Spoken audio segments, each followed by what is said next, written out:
तो बढ़ते हैं आज के क्वेश्चन की ओर। जैसा कि यहाँ पर हमें दिया गया है, ये एसएससी के सीजीएल में 2021 में आ चुका क्वेश्चन है। यहाँ पर हमें दिया गया है टाइप नंबर 18 ए और बी की मासिक आय का अनुपात 4:5 है।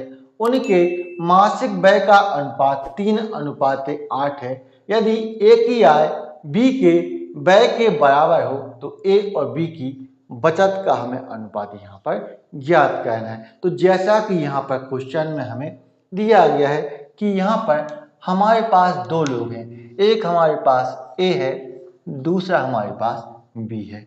अब यहाँ पर ए और बी के एक्सपेंडिचर को यहाँ पर लिखेंगे और ए और बी की सेविंग को यहाँ पर हम लिखेंगे। यदि हम ए और बी के एक्सपेंडिचर और ए और बी की सेविंग को यहाँ पर जोड़ देते हैं तो दोनों के यहाँ पर इनकम निकल के यहाँ पर आ जाएगी।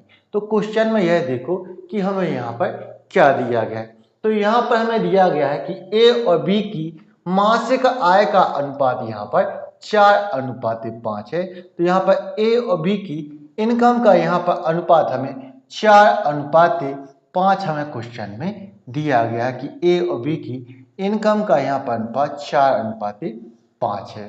और क्वेश्चन में हमें ए और बी की मासिक व्यय का अनुपात भी यहाँ पर दिया गया है कि यहाँ पर उनके खर्च का अनुपात 3:8 है। उनके खर्च का अनुपात एक्सपेंडिचर का अनुपात यहाँ पर 3:8 हमें क्वेश्चन में दिया गया है।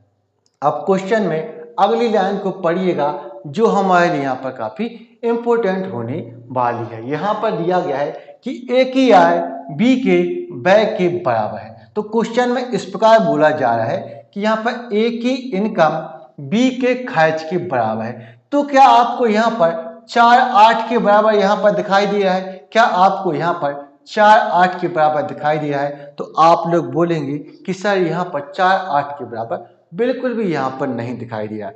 यदि यहाँ पर ये 4:8 के बराबर नहीं दिखाई दे रहा है तो इसको हमें यहाँ पर बराबर करना होगा।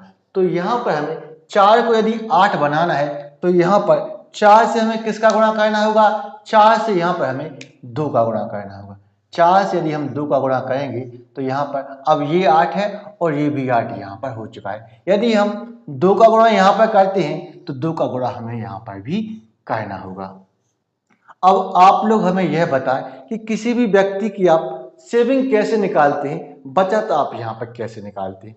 तो यदि हम किसी भी व्यक्ति की इनकम में से उसके एक्सपेंडिचर को यदि माइनस कर देते हैं तो उसकी यहाँ पर सेविंग निकल आती है, उसकी यहाँ पर बचत निकल कर चली जाती है।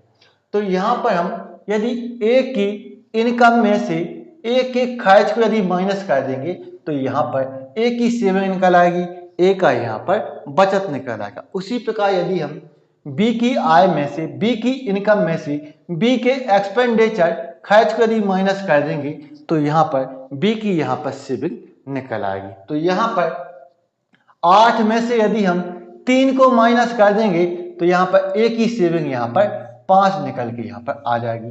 इसी प्रकार हम 10 में से यदि हम 8 को माइनस कर दें तो बी की बचत यहाँ पर सेविंग यहाँ पर 2 निकल के आ जाएगी। तो क्वेश्चन में यह देखो कि हमसे यहाँ पर क्या पूछा जा रहा है। तो यहाँ पर हमसे ए और बी की बचत का अनुपात यहाँ पर हमसे पूछा जा रहा है। तो यहाँ पर ए और बी की सेविंग बचत का अनुपात यहाँ पर 5:2 निकल के आ चुका है, जो कि बिल्कुल सही है और जो कि सी है। आपको यदि वीडियो पसंद आया है तो इस वीडियो को लाइक करें, शेयर करें, हमारे चैनल को सब्सक्राइब करें। तो मिलते हैं नेक्स्ट वीडियो में।